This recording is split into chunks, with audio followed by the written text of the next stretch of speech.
આપણા પણ જીવનમાં આ 7 દિવસનો અવસર આવ્યો. કથા તો મનોરથી પરિવાર કરાવે,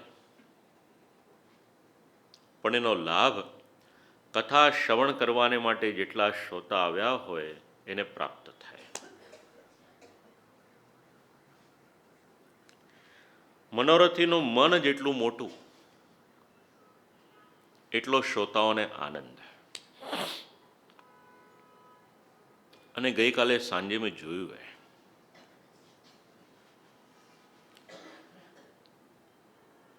જે પણ પરિવારના લોકો હતા કે અન્ય હતા, શ્રી કૃષ્ણાવતારના નિરાજન કરવાના હતા. બધામાં શિલ્પાબેને બધા જ ને આગળ કર્યા, પણ પોતે આગળ ન થયા. આ ભાગવતનો મહામના શબ્દ ઠાકોરજીની કૃપા થઈ છે, બધા જ ને લાભ લેવા દો. આવું જેને ત્યાં મન હોય એમને ત્યાં ભગવાન પધારે.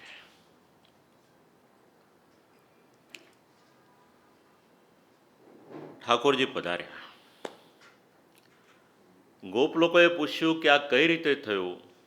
બાળકોએ થયું કે લાલનના શ્રીચરણના સ્પર્શ એનાથી ગાડું ઊંધું વળ્યું. ન તે શબ્દદી રે ગોપા.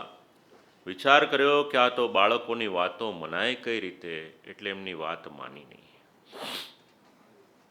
ઔત્થાનિક કર્મ એ સંપન્ન થયું. તૃણાવર્ત નામનો એક અસુર આવ્યો. શ્રી ઠાકોરજી બિરાજમાન છે શ્રી યશોદાજીના ઉત્સંગમાં. વંટોળિયાના સ્વરૂપે અસુર આવ્યો. વિચાર કર્યો કે આ બાળકને ઉપાડીને લઈ જાઉં હું. શ્રી ઠાકોરજીએ વિચાર કર્યો કે લાવો એનો મનનો મનોરથ પૂર્ણ કરવું. પ્રભુએ પોતાનું વજન વધાર્યું. છે તો બાલક અવસ્થા, પણ વજન વધાર્યું.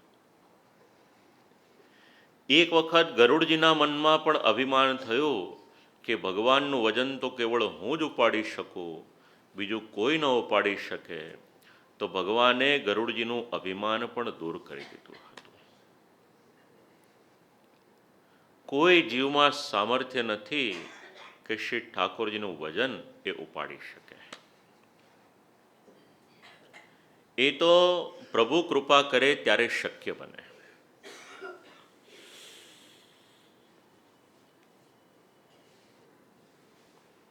શ્રી ઠાકોરજીએ વજન વધાર્યું.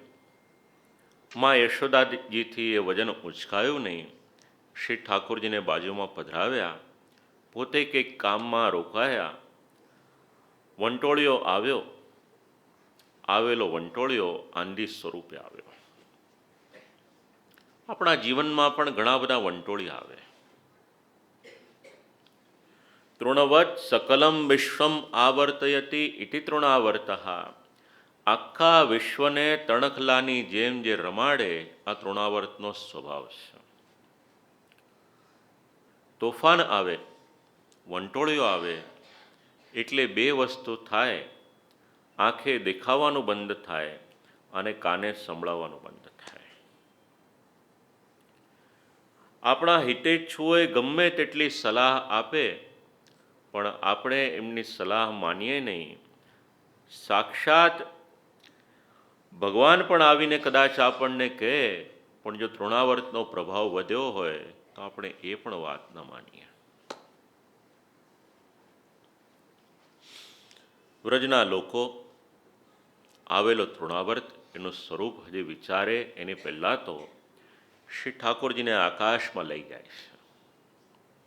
દૈત્યો નામના તૃણાવર્ત કંસભૃત્ય પ્રચોદિતા. કંસનો સેવક હતો. કંસે મોકલ્યા હતા આવા બધા ઘણા બધા અસુરો. એક પછી એક આવવાની શરૂઆત થઈ હતી.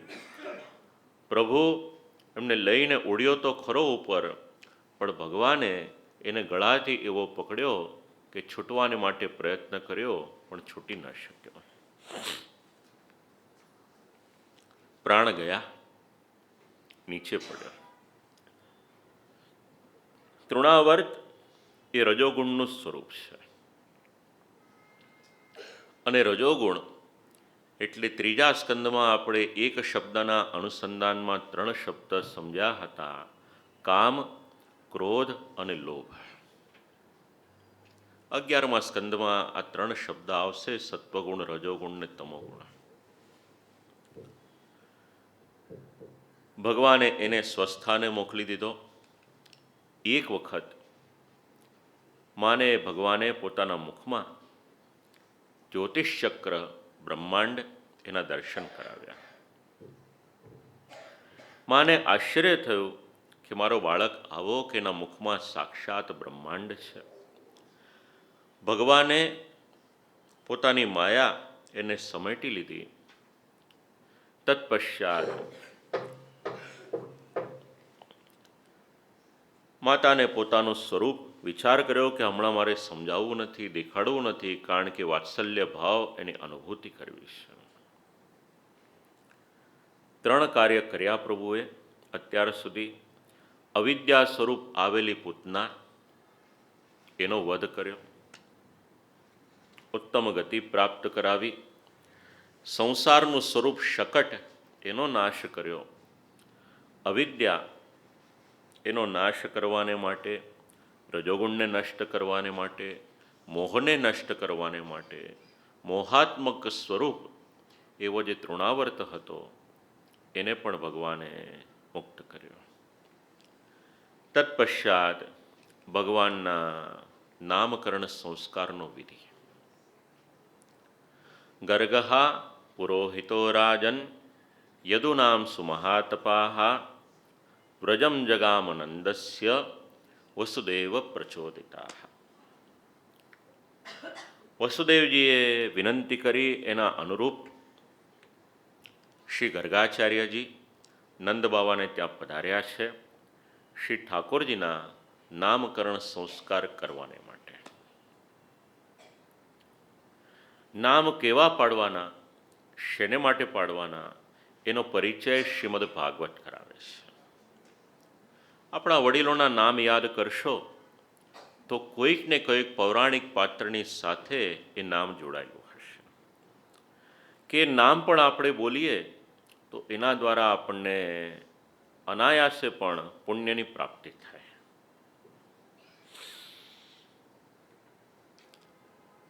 શ્રીમદ ભાગવત આપણને સમજાવે છે કે નામ એ કેવું હોવું જોઈએ.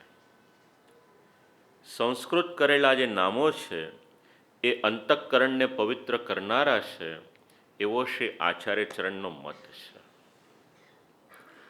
નામ એવું હોવું જોઈએ કે જેનો કોઈક અર્થ હોય.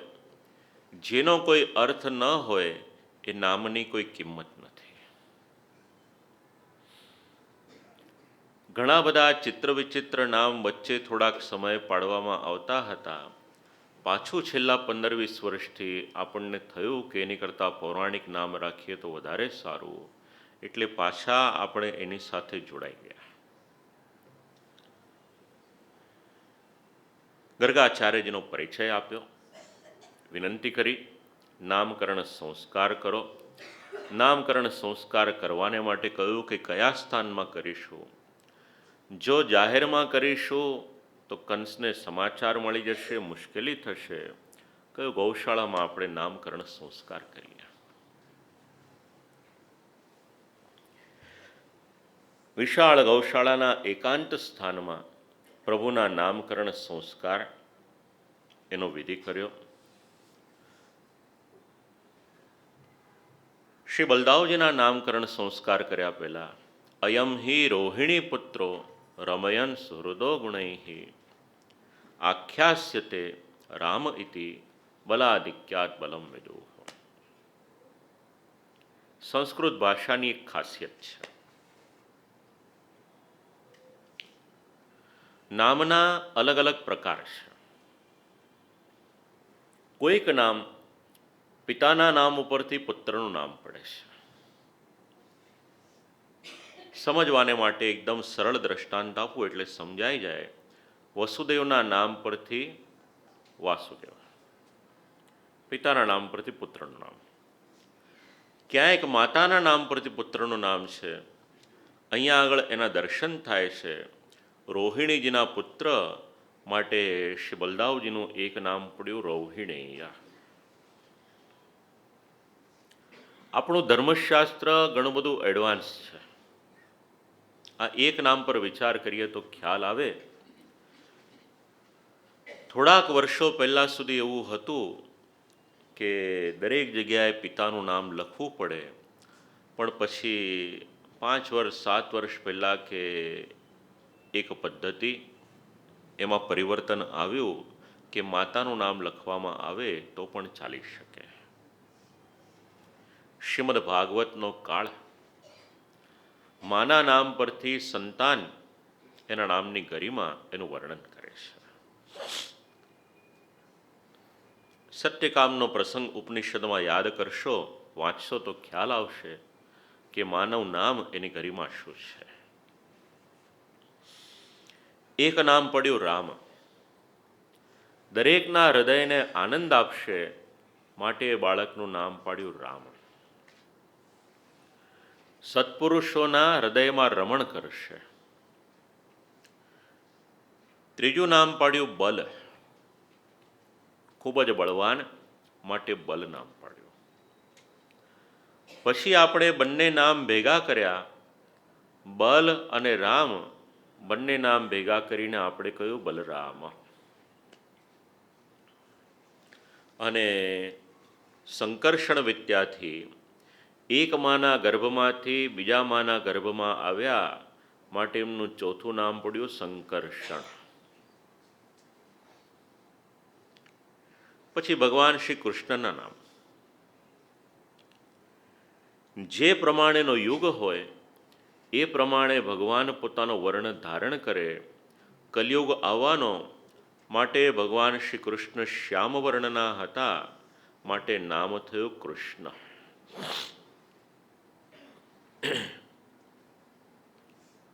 કૃષ્ણ એટલે શું? ઉપનિષદ પરિચય આપે છે. જે સંપૂર્ણ સત્તાધીશ છે, જે પૂર્ણ આનંદનું સ્વરૂપ છે, એનું નામ કૃષ્ણ છે. કૃષિર્ભુ વાચક શબ્દ નશ્ય નિવૃત્તિવાચકા તયોરેક્યમ પરમ બ્રહ્મ કૃષ્ણ ઇત્યભિધીયતે. આ ઉપનિષદનો મત છે. ક્યારેક વસુદેવના પુત્ર હતા માટે વાસુદેવ એક નામ કહ્યું. સાથે સાથે એ પણ કહ્યું કે જે પ્રમાણેની લીલાઓ કરશે એ પ્રમાણેના નામકરણ સંસ્કાર એ તો ચાલુ જ રહેશે.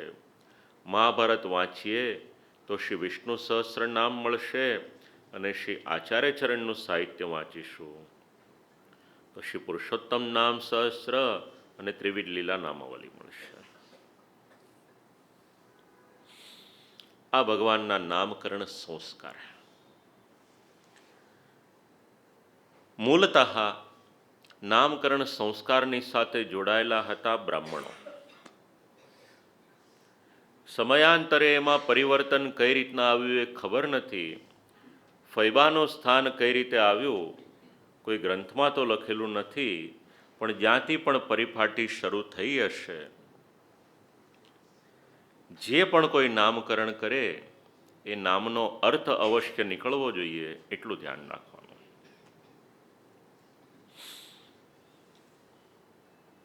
નામકરણ સંસ્કાર સંપન્ન થયા. તત્પશ્ચાત પ્રભુ એમની બાળલીલા એનો આરંભ થયો. કાલેન વ્રજતાલ્પેન ગોકુલે રામકેશવૌ જાનુભ્યામ સહપાણિભ્યામ રિંગમાણવ વિજહૃતુ. આપણે ત્યાંના જેટલા નિધિ સ્વરૂપ બિરાજમાન છે એનો સંબંધ શ્રીમદ ભાગવતજીના 10મા સ્કંદની સાથે છે. ઠાકોરજીએ ઘૂંટણિયા ભરવાની શરૂઆત કરી એનો સંબંધ નાથ દ્વારા જ્યારે આપણે જઈએ છીએ ત્યારે ત્યાં આગળ બિરાજમાન શ્રી નવનીત પ્રિયજી છે, આપશ્રીની સાથે છે.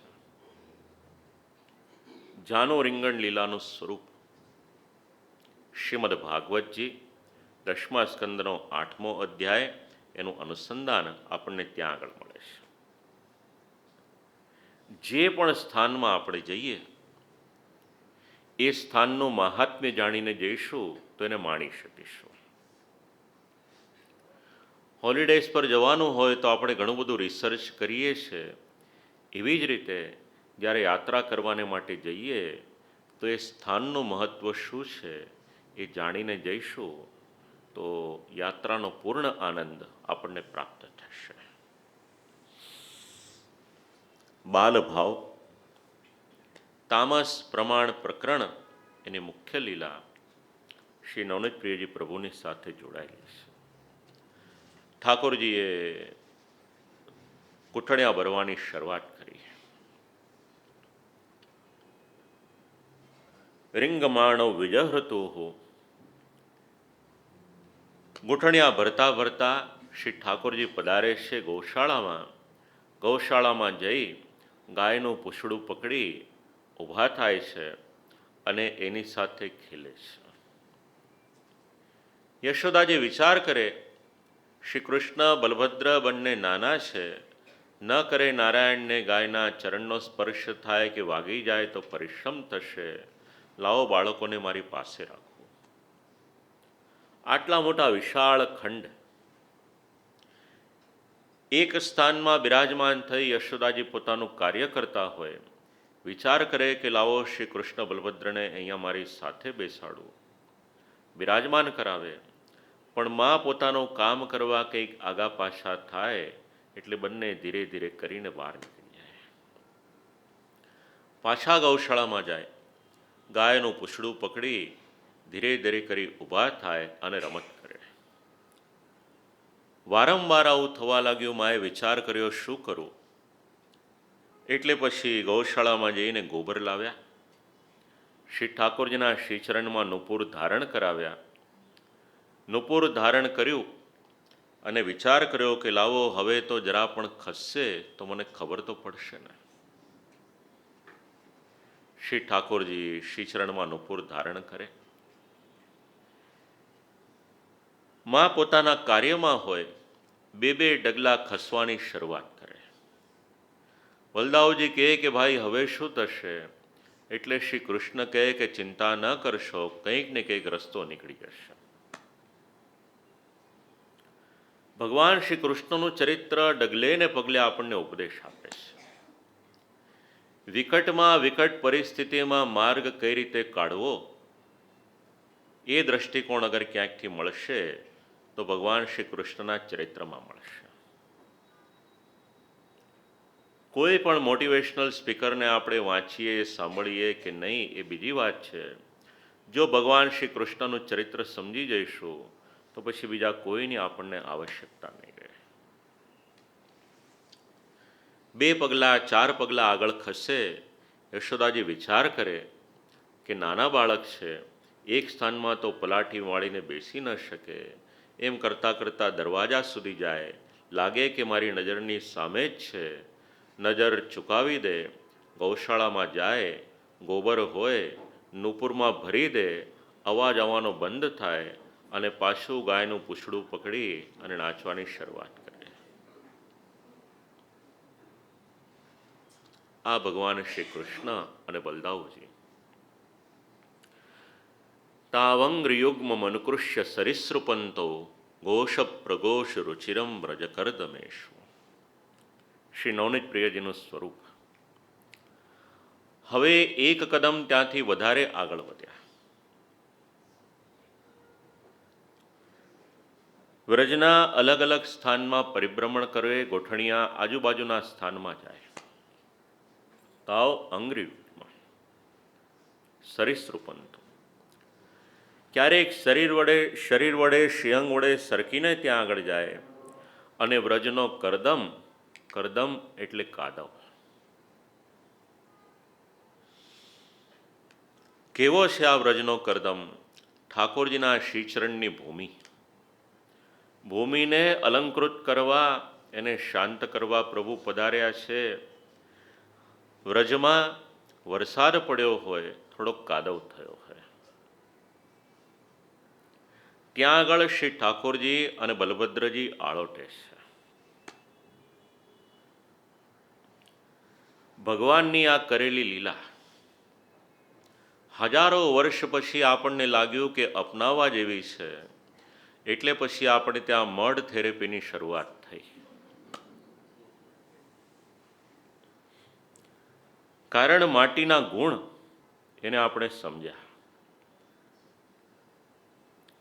દરેક દેશ ભાગ્યશાળી નથી કે એની પાસે આવી ફળદ્રુપ જમીન હોય. મિડલ ઇસ્ટમાં ઘણી બધી સમૃદ્ધિ છે, પણ ત્યાંની ભૂમિની પાસે સૌભાગ્ય નથી કે પોતાને જોઈતું અન્ન હોય એ પણ પકવી શકે. આ તો ભારત દેશની ભૂમિ. વ્રજકર્દમેશુ, પ્રભુ એ ભૂમિમાં આળોટે છે. યશોદાજી શોધવાને માટે નીકળે કે ક્યાં છે બલભદ્ર અને શ્રી કૃષ્ણ. ઘણા બધા બાળકો આવી રીતના વ્રજના કરદમમાં કાદવથી રંગાયેલા હોય, એક એકને જુએ, તપાસે, સ્નાન કરાવે. બધા બાળકોને સ્નાન થઈ જાય ત્યાર પછી શ્રી કૃષ્ણ અને બલભદ્ર હાથમાં આવે. ખૂબ પરિશ્રમ કરાવે માને. ક્યારેક ભયંકર પશુ પક્ષી હોય એમની સામે જઈને ઊભા રહે, બળતું લાકડું હોય એને લઈને એની સામે ઊભા રહે.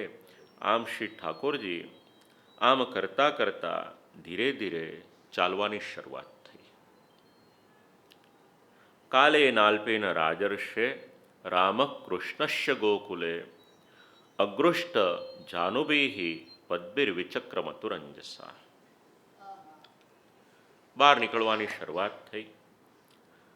હવે એક એક કરીને ફરિયાદ આવવાની શરૂઆત થઈ. ગોપીજનો આવીને ફરિયાદ કરવા લાગ્યા યશોદાજીને. તતસ્તુ ભગવાન કૃષ્ણ. ગોપીજન આવી અને શ્રી યશોદાજીને વિનંતી કરી, સાથે સાથે ફરિયાદ કરે કે શ્રી કૃષ્ણ બલભદ્ર આવે છે, આવીને અમારે ત્યાં ઘણું બધું તોફાન કરે છે. શું તોફાન કરે છે? એટલે એક એક શબ્દ શ્રી સુખદેવજી ખૂબ જ સુંદર નિરૂપણ કરે. પહેલી ફરિયાદ આવી, વત્સાન મુંચન ક્વચિદ સમયે. આવીને વાછરડાઓને છોડી દે છે. યશોદાજી કહે કે એ તો સારું છે, તમારું કામ કરે છે, તમારે આમ પણ વાછરડાઓને છોડવાના તો હોય જ ને. તો કે જ્યારે છોડવાના હોય ત્યારે છોડી દે તો વાંધો નહીં, પણ ન છોડવાના હોય ત્યારે છોડી દે. ક્યારે? તો કે હજી તો ગાયોનું દૂધ પણ દોહ્યું ન હોય, વાછરડાઓ છોડી દે છે. બોલાવ્યા શ્રી કૃષ્ણ બલભદ્રજીને કે તમારી ફરિયાદ આવી, શું છે વાત? કહ્યું, માં અમે તો એમને મદદ કરીએ છીએ. કઈ રીતની મદદ કરો છો? તો કે આમ પણ વાછરડાને છોડવાના તો હોય જ ને, તેમનું કામ અમે પૂરું કરીએ છીએ. ગોપી વધારે દલીલ કરે એટલે પ્રભુ કહે કે માં એ ગોપીને પૂછ જરા, આપ પૂછો. ગાયના દૂધની ઉપર સર્વપ્રથમ અધિકાર કોનો? એટલે માએ જવાબ આપ્યો કે વાછરડાનો. માં હવે પૂછે ને, વાછરડું જ્યારે એની માની પાસે જાય તેને દૂધ મળે છે કે નહીં? આ ગોપી થોડા પૈસાની લાલચમાં, થોડી વસ્તુની લાલચમાં બધું જ દૂધ દોહી લે અને લઈ જઈ અને મથુરામાં જઈને વેચી દે છે. માએ વિચાર કર્યો, શ્રી કૃષ્ણની વાત તો સાચી છે. અત્યાર સુધી શું હતું? ક્વચિદ એટલે ક્યારેક છોડતા હતા. માએ કહ્યું કે શ્રી કૃષ્ણ તમે જો સારું કામ કરતા હો ને તો ક્યારેક નહીં પણ દરરોજ કરજો, આખા વ્રજના વાછરડાને છોડી આવજો. હા, હવે એક કાર્ય કરવાની પરમિશન મળી, લાયસન્સ મળ્યું. એનાથી આગળ વધ્યા. ગોરસ એને અંગીકાર કરવા લાગ્યા. ગાયનું દૂધ, દહીં, માખણ. ગોપીજનોને ત્યાં શ્રી ઠાકોરજી પધારે છે અને ત્યાં આગળ જઈ દૂધ, દહીં, માખણ એને અંગીકાર કરે છે. પોતે એકલા નથી પધારતા, સાથે સાથે બાલમિત્રોને લઈને પધારે છે. પુનઃ ગોપીજનોનું ટોળું આવ્યું, આખું યુથ આવ્યું, માની પાસે ફરિયાદ કરી કે અત્યાર સુધી વાછરડા છોડતા હતા, હવે આવી અને દૂધ દહીં માખણ અંગીકાર કરી જાય છે. માએ કહ્યું કે એક કામ કરો, નાના બાળકો છે, મારે ત્યાં કંઈ આ બધાની કમી નથી, પણ તમારે ત્યાંના આ બધા પદાર્થો છે એને અંધારા ઓરડામાં રાખી જુઓ ને. એટલે અંધારા ઓરડામાં રાખ્યા. પણ ભગવાનનું સ્વરૂપ સ્વરાટ છે, સ્વાંગમર્થ પ્રદીપમ. જ્યાં આગળ પ્રભુ પધારે ત્યાં આગળ પ્રકાશ પ્રકાશ પ્રકાશ થઈ જાય. આપણે તો મોંઘામાં મોંઘા હીરા પહેરીએ, એની પર પણ જ્યાં સુધી પ્રકાશ ન પડે ત્યાં સુધી એ દાગીના ચમકે નહીં. પણ ભગવાન, એમનું સ્વરૂપ, શ્રીમદ ભાગવતનું મંગલાચરણ શબ્દ આપે છે સ્વરાટ. કેવું સ્વરૂપ છે! જેમને જોવાની દ્રષ્ટિ ન હોય એ પણ ભગવાનના સ્વરૂપને જોઈ શકે. એક પ્રસંગ યાદ કરાવું એટલે સમજાઈ જાય.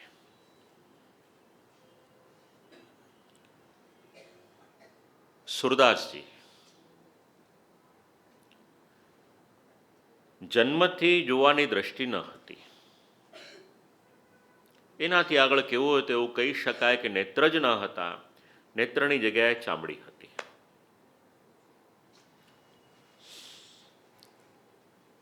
પણ ભગવાને કંઈક એવું સામર્થ્ય આપ્યું હતું, કોઈ પણ વસ્તુ શોધવી હોય અને કોઈ પણ એમની પાસે જઈને પૂછે કે મારી અમુક વસ્તુ મળતી નથી, તો સુરદાસજીને ભગવાને એટલું સામર્થ્ય આપ્યું હતું, એટલું કહી દે કે અમુક જગ્યાએ તપાસ કરો, તમારી વસ્તુ ત્યાંથી મળી જશે. દૂર દૂરથી લોકો એમની પાસે આવવા લાગ્યા. લોકોએ એમને ગુરુપદે પ્રતિષ્ઠિત કર્યા. પણ જ્યારે સુરદાસજી વિચાર કર્યો કે મારે આ બધું નથી જોઈતું, ગૌઘાટ પર બિરાજમાન હતા, શ્રી આચાર્ય ચરણનો મેળાપ થયો. શ્રી આચાર્ય ચરણે મંગલાચરણની 2 કારિકાઓ શ્રવણ કરાવી, દશમા સ્કંદની અનુક્રમણિકા શ્રવણ કરાવી અને શ્રી ઠાકોરજીની પ્રત્યેક લીલાના દર્શન શ્રી સુરદાસજીને થયા. કેટલા પદની રચના કરી! એવું કહેવાય છે શ્રી સુરદાસજીએ 1.25 પદની રચના કરી.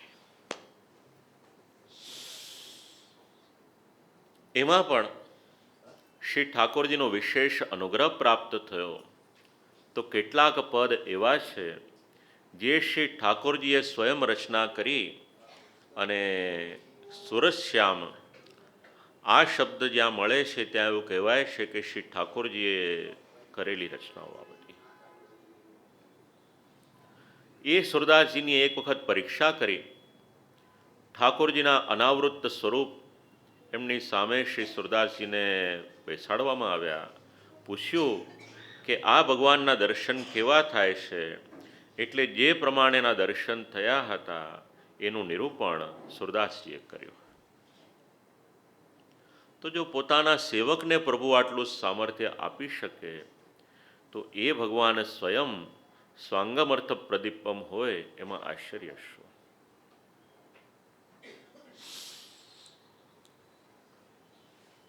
અંધારા ઓરડામાં સામગ્રી પધરાવી, પ્રભુ પધારે ત્યાં પ્રકાશ થયો, એને અંગીકાર કરી. પાછા ગોપીજનો આવ્યા. માં યશોદાજીએ કહ્યું કે એક કામ કરો, ઉપર સામગ્રીને બાંધી દો. એટલે વ્રજના ઘર, જૂના ઘરોમાં કેટલાક પદાર્થો એને અલગ રાખવાનો હોય તો શિકામાં મૂકવામાં આવતા હતા. છતની ઉપર આંકડો બાંધ્યો હોય, લટકાવ્યો હોય અને એની ઉપર પાત્ર મૂકે, એનું નામ શીકું.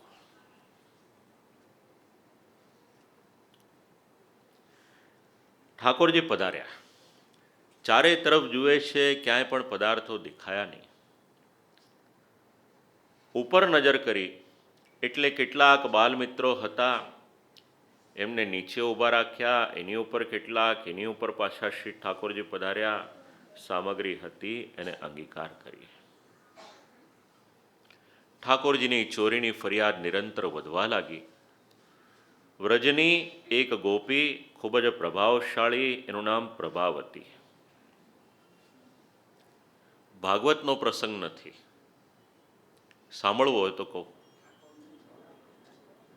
એકવાર જય જયકાર કરીએ. શ્રી બાલકૃષ્ણ.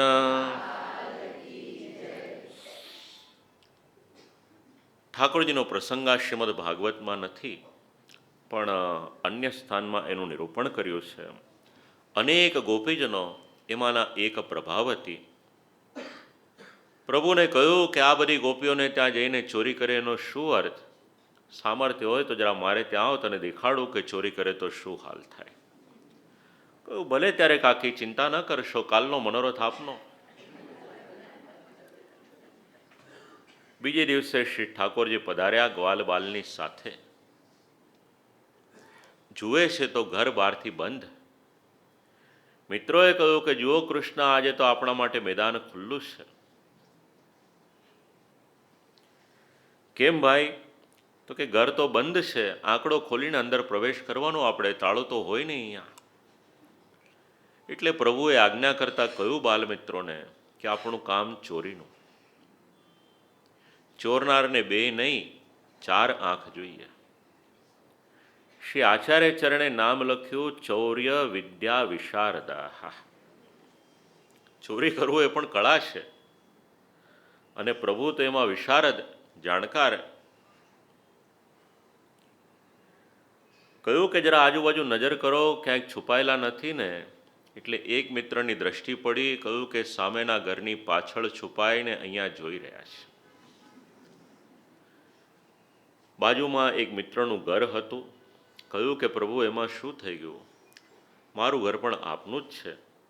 પિતાજી ખેતરે પધાર્યા છે, માં એમના માટે ભોજન લઈને ગયા છે, ચાલો આજે મારે ત્યાં ઉત્સવ કરીએ. કહ્યું કે ઉત્સવના મનોરથી તો નિશ્ચિત થઈ ગયા છે, એમાં ફેરફાર કરાય નહીં, પણ તારા ઘરનો વિનિયોગ અવશ્ય કરીએ. ઘરમાં પ્રવેશ કર્યો બધાએ. છત ઉપર ગયા, નળિયા ખસેડ્યા, બાજુના ઘરમાં ગયા. આ તો વ્રજના ઘર એકબીજાની સાથે જોડાયેલા. આજે પણ આપણા દેશના ઘણા બધા ગામો એવા છે કે જેમના ઘર એકબીજાની સાથે જોડાયેલા છે. બાજુના ઘરના નળિયા ખસેડી, દોરડું લટકાવી નીચે પધાર્યા. ચારે તરફ નજર કરી, કંઈ દેખાયું નહીં. ઉપર નજર કરતાં ખ્યાલ આવ્યો કે બધી મટકીઓમાં સામગ્રી ત્યાં પધરાવેલી છે. બાલ મિત્રોની નિસરણી બનાવી પાછા ઉપર પધાર્યા. શ્રી કૃષ્ણ સ્વયં તૃપ્તિથી અંગીકાર કરે છે, બાલ મિત્રોને પણ તૃપ્ત કરે છે. માટલીઓ નીચે ઉતારી હતી, તૃપ્ત થયા. મિત્રોએ કહ્યું કે પ્રભુ આજને માટે પર્યાપ્ત છે. કહ્યું કે આ તો આપણે અત્યારનું, પાછા બહાર જઈશું ને કલાક રમીશું તો પાછી ભૂખ લાગશે, ચાલો થોડું થોડું આપણી સાથે લઈ જઈએ. 2-2, 2.5 વર્ષના બાળકો. વ્રજની મોટી મોટી માટલીઓ ઉચકે ક્યાંથી? ગમે તેમ કરીને ભગવદ આજ્ઞા થઈ એટલે ખભા સુધી લઈ આવ્યા. શ્રી કૃષ્ણએ જોયું કે મિત્રોને પરિશ્રમ થાય છે. કહ્યું નથી ઉચકાતું? તો કે ના. તો કહેતા કેમ નથી? છોડી દો એને. પ્રભુએ કહ્યું એટલે મગજ ચલાવવાનું નહીં. હાથ ખેંચી લીધા, બધી જ માટલીઓ નીચે પડી. આખા જ ઘરમાં દૂધ, દહીં અને માખણ એ વહ્યું. કહ્યું ચાલો આપણે પાછા જઈએ. એક એક બાલ મિત્ર જે માર્ગેથી આવ્યા ત્યાંથી પાછા જઈ રહ્યા છે. પ્રભાવતી કાકીને થયું સારું છે કે અહીંયા ઊભી છું, નહીતર આ બધું લીલા મારા ઘરમાં થતી હોત. વિચાર થયો કે લાવો જરા ઘરને ખોલીને જોઉં તો ખરું કે બધું સલામત છે કે નહીં. આંકડો ખોલ્યો, જોયું તો ઘરમાં દૂધ, દહીં, માખણ આ બધું છે. બધા જ મિત્રો પધાર્યા, કેવળ શ્રી ઠાકોરજી બાકી હતા. વિચાર કર્યો કે યશોદાજી કહેતા હતા કે ચોરી કરી હોય તો રંગે હાથ પકડીને લાવો. લાવો આજે પકડીને લઈ જાઓ. પકડવાને માટે જરા ઝડપથી ચાલવા ગયા. પરિશ્રમ કરવાની બહુ જરૂર પડી નહીં. માખણના પિંડ ઉપર પગ પડ્યો, સરકીને સીધા પહોંચ્યા શ્રી ઠાકોરજીના ચરણની પાસે. શ્રી કૃષ્ણના શ્રીચરણ પકડ્યા. ભગવાનને જેવું બોલતા આવડે એ વિશ્વમાં કોઈને ના આવડે. પ્રભુએ કહ્યું કે કાકી આ શું કરો છો? પગ પકડવા છે તો કાકાના પકડો, કલ્યાણ થશે. મારા પગ પકડીને શું કરશો? ભાગવત તો ખૂબ સરસ શબ્દો આપે છે. આવતીકાલે આવશે, ગોપીજનો બોલે છે ભગવાનની વાણી માટે. કહ્યું કે ચાલ, તને બોલતા બહુ આવડે છે ને, આજે તારી માની પાસે લઈ જાઉં, તને ખબર પડે. એટલે વિનંતી કરી કે જુઓ કાકી, આજ દિવસ પછી કોઈ દિવસ તમારા ઘરની સામે જોઈશ નહીં. આજનો દિવસ જવા દો. પ્રભાવતી કાકી પણ એટલા જ ચતુર. કહ્યું કે કાલે આવવું હોય તો પાછો આવજે, પણ આજે તો તારી માની પાસે તને લઈ જાઉં, ખબર પડે. હાથ પકડી લઈને આવતા હતા.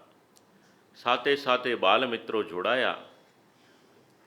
માર્ગમાં વેપારીઓને વેપાર કરવાનું સ્થાન આવ્યું.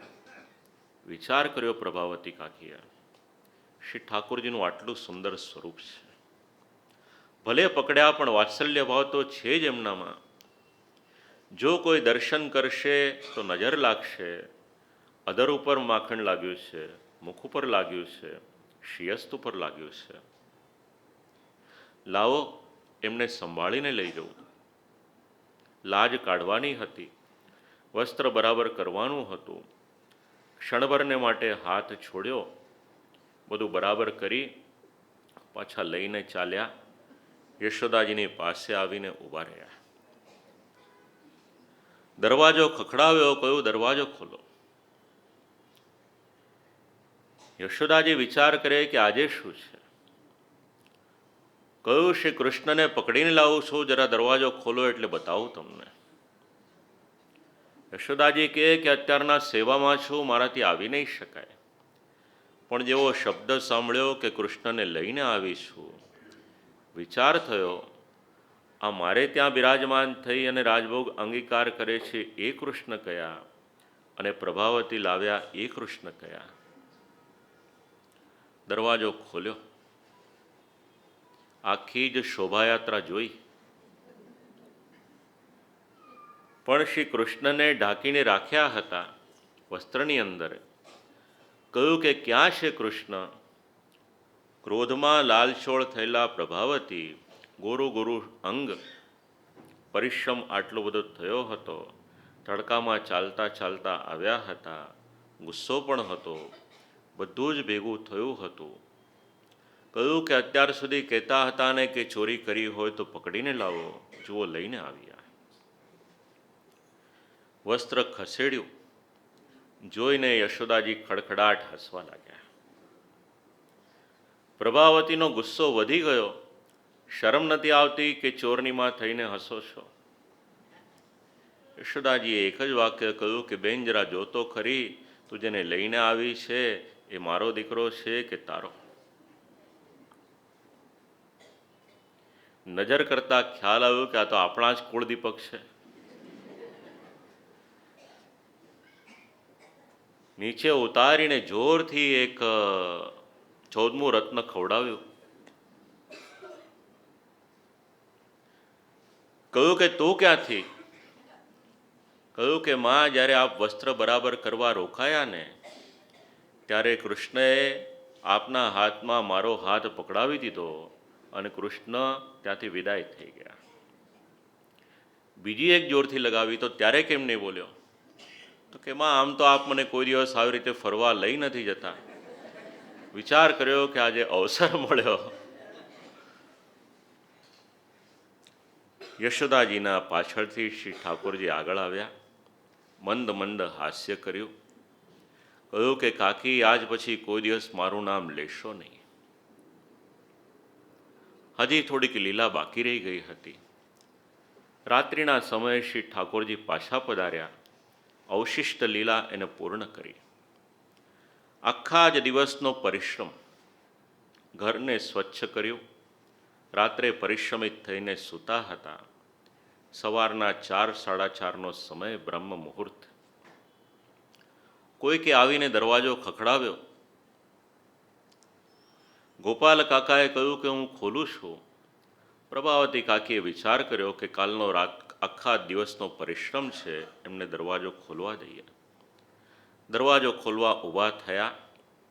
વિચાર કર્યો. પ્રભાવતી કાકીએ કહ્યું કે મારે આમ પણ જાગવું છે, ભલે થોડું આળસ આવે પણ જાગી જવું, ઘણું બધું કામ છે આજે. પ્રભાવતી કાકી જાગ્યા, ઊભા થવા જાય છે. ત્યાં તો મસ્તકના કેશ ખેંચાયા. ગોપાલ કાકાની દાઢીના કેશ ખેંચાયા. પ્રભાવતી કાકી કે આટલા મોટા થયા તો એ સુધર્યા નહીં. ગોપાલ કાકા કહે કે હું ન સુધર્યો કે તમે ન સુધર્યા. પાછળ વળીને જોયું કે આંખ ખોલીને જોયું, ખ્યાલ આવ્યો મસ્તકના કેશ અને દાઢીના કેશ એનું કુર્યાત સદા મંગલમ થયેલું હતું, બંધાયેલા હતા. આવેલા મહેમાન જોર જોરથી દરવાજો ખખડાવે. ગોપાલ કાકા કહે કે પેલા બાજુ બંધ કરો, નહીતર આજુબાજુવાળા ભેગા થશે. હવે એક જણથી જઈ ન શકાય એટલે આગળ આગળ પ્રભાવતી કાકીને પાછળ પાછળ ગોપાલ કાકા. દરવાજો ખોલ્યો, જોયું તો સામે જમાઈ રાજા ઊભા છે. જમાઈ રાજા વિચાર કરે કે સવારના પૂરમાં આ શું છે? આગળ આગળ સાસુમાં ચાલે, પાછળ પાછળ સસરા બાપા. વિચાર કર્યો કે એ તો દીકરા જેવો ને. કહ્યું કે ભાઈ આને જરા ખોલી આપને. પણ આના બંધન કરતા તો ભગવાન. જીવ એને ખોલી ક્યાંથી શકે? આમ કરતાં કરતાં પરોઢિયું થઈ ગયું. પ્રાતઃકાલ થયો. નાના નાના બાળકો બહાર રમી રહ્યા છે. ગોપાલ કાકાએ પૂછ્યું કે શું થયું હતું, કાલે જરા વિસ્તારથી કહો. આખી જ લીલા વર્ણવી. કહ્યું કે હવે આ ગ્રંથિ જે છે શ્રી કૃષ્ણ સિવાય બીજું કોઈ ખોલી નહીં શકે. જવાને માટે નીકળ્યા. પાછળ પાછળ ભગવાનના મિત્રો જોડાયા. કોઈએ ટીખળ પણ કરી કે કાકા સવારના આ શું? કાકી આગળ આગળ ચાલે એની પાછળ પાછળ તમે ચાલો. શોભાયાત્રા આવી. શ્રી ઠાકોરજીના દ્વાર પર યશોદાજીને વિનંતી કરી. યશોદાજીએ કહ્યું કે આમ તો દરરોજ મંગળા થઈ જાય છે, પણ આજે વિલંબ થયો છે. રાતનો આટલો બધો પરિશ્રમ હોય તો વિલંબ તો થાય ને થોડો. ગમે તેમ કરીને પ્રભુને મનાવ્યા, વિનંતી કરી. એકે એક ગાંઠ છોડી પ્રભાવતી કાકીના મસ્તકના કેશ પકડી પોતાની પાસે લઈને કહ્યું, કેમ કાકી, કેવી મજા આવી? બેટા, આને મજા કહેવાય કે સજા કહેવાય? આજ પછી નામ લેશો કોઈનું પણ? તો કે કોઈનું નામ નહીં લઉં. આ ભગવાનના ચરિત્ર. હજારો વર્ષ પહેલાં આવી દરરોજની લીલાઓ શ્રી ઠાકોરજી અલગ અલગ બહાને જેટલા ગોપીજનો છે દરેકના મનને આનંદ આપવાનું કાર્ય શ્રી ઠાકોરજી કરે છે. કોઈના મનમાં શંકા થાય કે ઠાકોરજી ચોરી શેના માટે કરે, શ્રી આચાર્ય ચરણ એનું સમાધાન કરે. સ્વકીયેષુ સ્વયં વક્તવ્યમ ઇતિ સ્વાંતઃ સ્થિત બાલકાન અન્નાદિના સંવર્ધયિતુમ વીર્ય વિરુદ્ધમિવ ચૌર્યેણ ભુંક્ત. પૂતનાનો વધ કર્યો. જેટલા જીવોએ શરીરમાં શ્રેયંગમાં પ્રવેશ કર્યો હતો એમને તૃપ્ત કરવાને માટે પ્રભુ માખણ ઇત્યાદિ અંગીકાર કરે છે. તત્વચિંતકો એક અભિપ્રાય એવો પણ આપે છે, કંસને સમાચાર આપી દીધા, આજ દિવસ સુધી દૂધ દહીં માખણ વ્રજમાંથી તમારે ત્યાં આવ્યા, તમારે ત્યાંના બાળકો પુષ્ટ થયા, હવે આવશે નહીં. હવે વ્રજમાં મારું આગમન થઈ ગયું, ભગવાનની આવી નિત્ય લીલાઓ, એનો આનંદ વ્રજના ભક્તો કરે છે. નંદરાયજી અને યશોદાજીનો પૂર્વજન્મ એના પુણ્ય સ્વરૂપે પધાર્યા હતા. તત્પશ્ચાત શ્રી ઠાકોરજીની દામોદર લીલા. સેવાના સિદ્ધાંત આ લીલામાંથી એકાદ શ્લોકમાંથી અનેક મળે છે. એકદા ગૃહદાસીષુ યશોદાનંદગેહિની કર્માંતરનિયુક્તાસુ નિર્મમંથ સ્વયં દદી. દાસીઓ તો અનેક હતી, પણ યશોદાજી વિચાર કરે કે ભગવત સેવા હું જાતે કરું. શ્લોક બોલીએ તો જરાક આપણને પણ શ્રી ઠાકોરજીનો અનુગ્રહ થાય, ભગવત સેવામાં આપણું પણ ચિત્ત એ દ્રઢ થાય. એકદા ગૃહદાસીષુ એકદા ગૃહદાસીષુ યશોદાનંદગેહિની યશોદાનંદગેહિની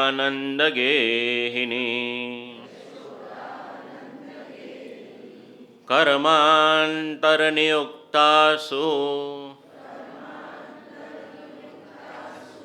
કર્માંતરનિયુક્તાસુ નિર્મમંથ સ્વયં દદી. નિર્મમંથ સ્વયં દદી. સંસ્કૃત સમજાય એવું છે.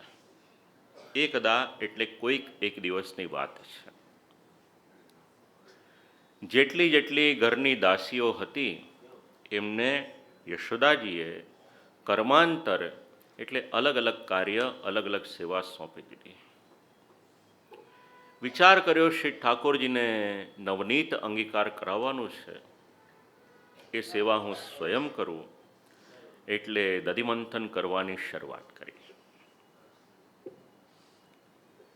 સંપ્રદાયનો સિદ્ધાંત વિચારીએ,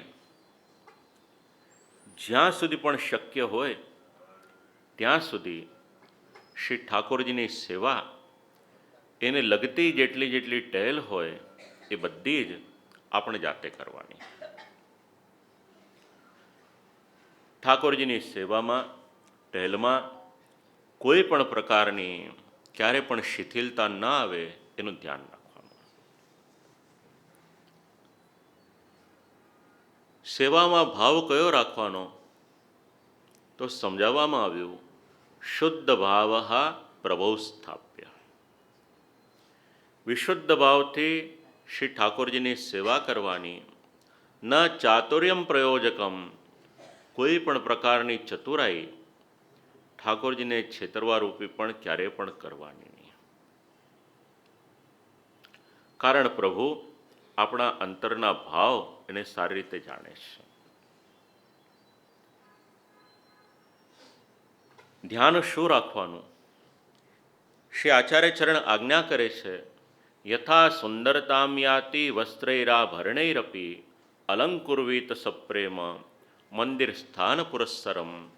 શ્રી ઠાકોરજીને જે સિંહાસન પર આપણે બિરાજમાન કરીએ, બંને બાજુ તકિયા પધરાવીએ, શ્રી ઠાકોરજીને શૃંગાર ધરીએ, શ્રી કંઠમાં માલાજી ધરીએ, ગુંજા માલાજી ધરીએ, પુષ્પના માલાજી ધરીએ, જે પણ કંઈક હોય, ઝારીજી પધરાવીએ, બંટાજી પધરાવીએ, બધું જ એકદમ પરફેક્શનવાળું હોય એ વધારે સારું.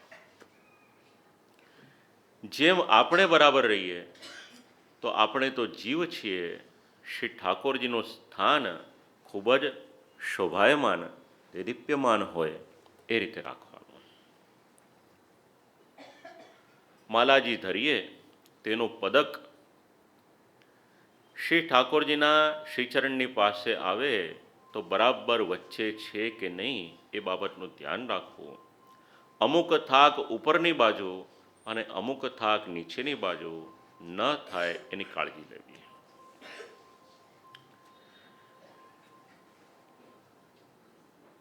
ઠાકોરજીની સેવાને માટે આ કરતાં કરતાં દૂધ ઉભરાયું, લેવાને માટે પધાર્યા. ઠાકોરજી વિચાર કર્યો કે મારી સેવામાંથી ચિત્ત બીજે ગયો.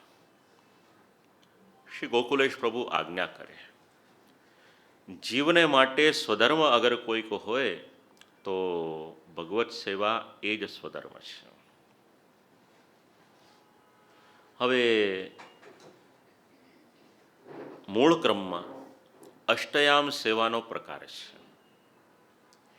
એક યામ એટલે 3 કલાક, 8 યામ એટલે 24 કલાક.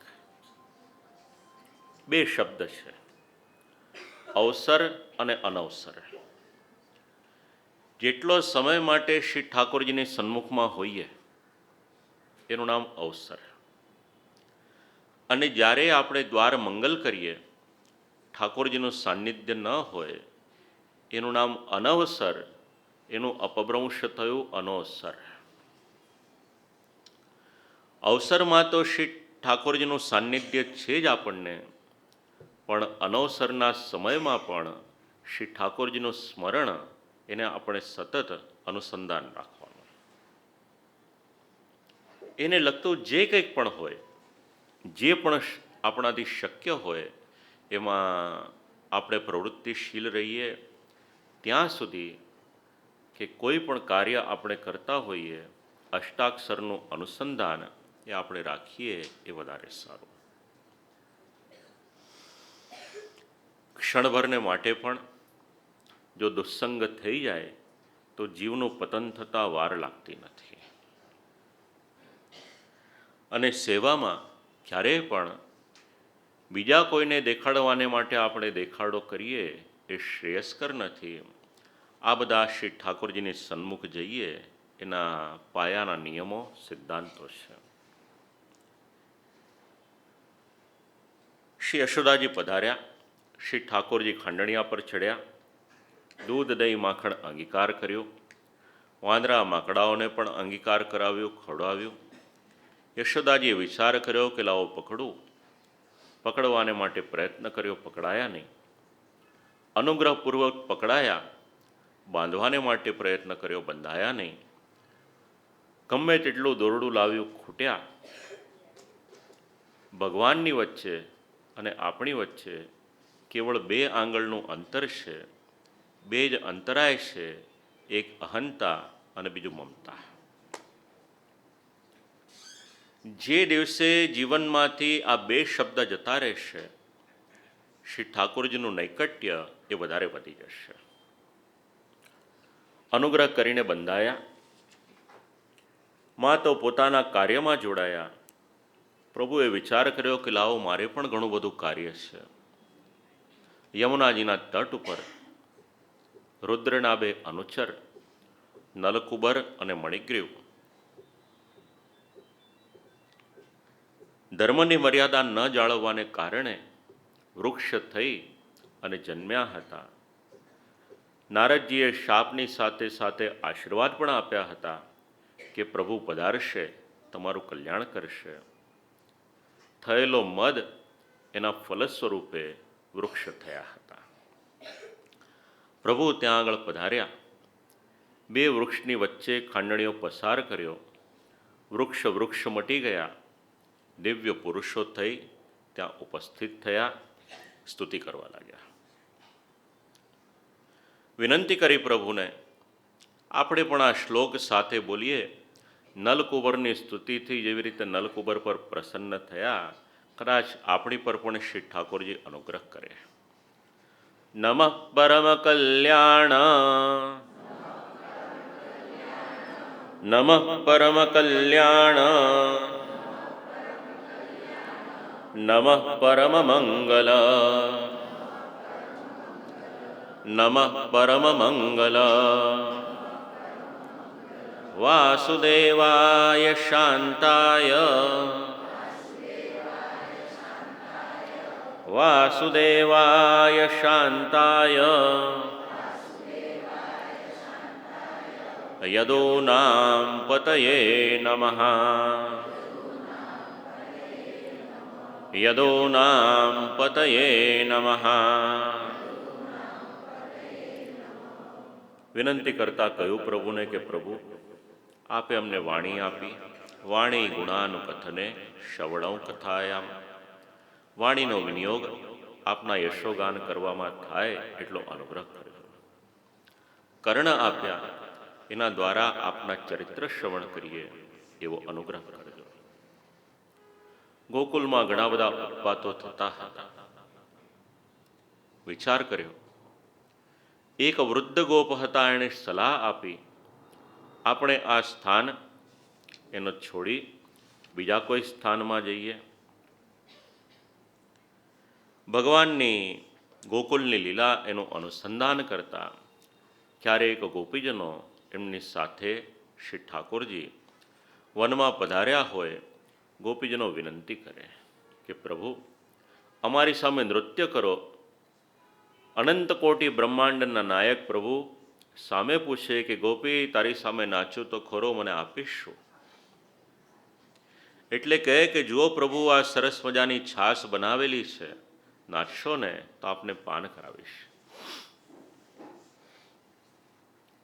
જેમના એક એક રોમમાં એક એક બ્રહ્માંડ છે, એ ભગવાન ભક્તવશ્ય થાય છે અને ભક્તના મનોરથ પૂર્ણ કરવાને માટે એક પ્યાલો કે એક છાલિયું ભરેલી છાશ હોય, એના માટે ભગવાન નૃત્ય કરે છે.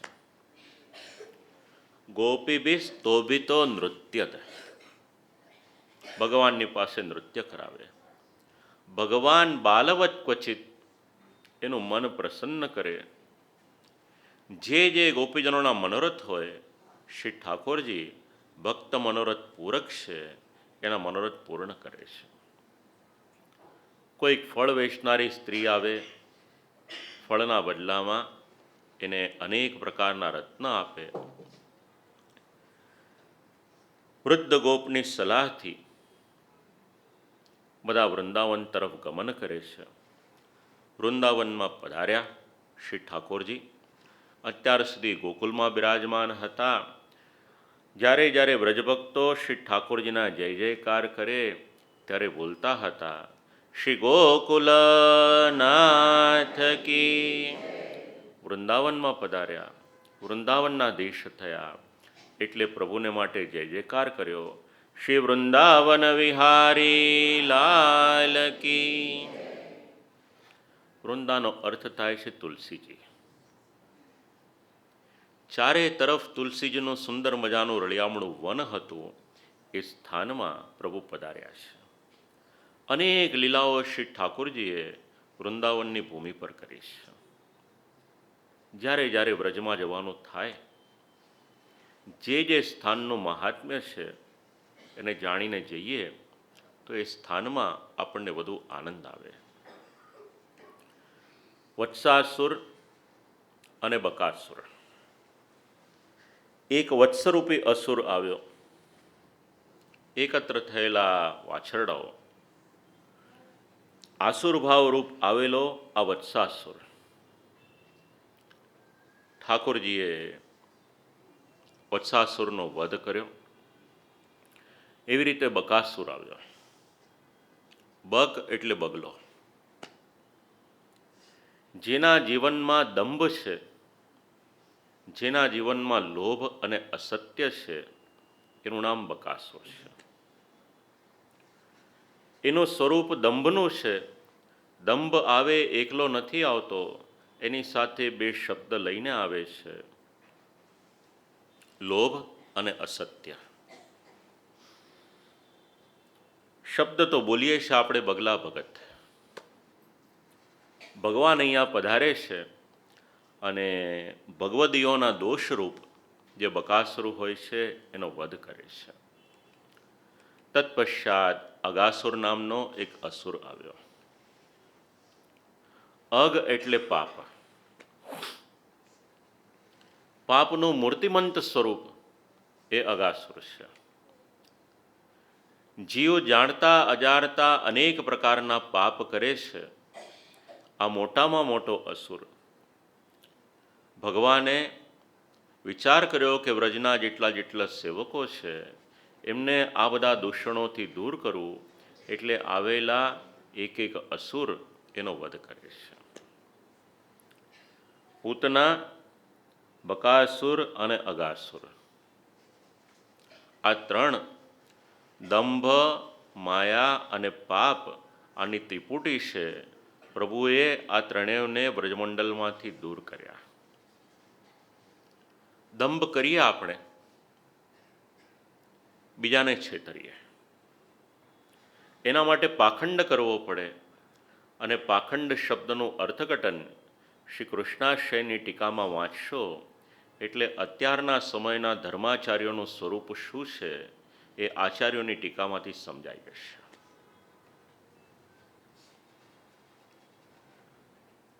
ભગવત સ્વરૂપ એમાં દ્રઢ નિષ્ઠા, આધ્યાત્મિકતા એમાં દ્રઢ નિષ્ઠા.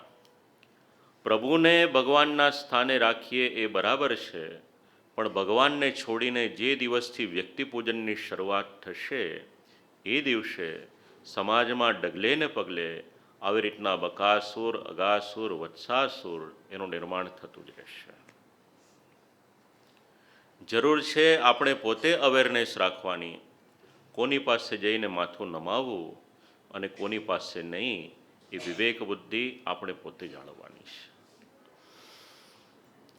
અગાસુરનો વધ કર્યો, વનભોજનનો પ્રસંગ થયો. ભગવાને પોતાના મિત્રોને કહ્યું કે આવતીકાલે આપણે વનભોજનને માટે જઈશું.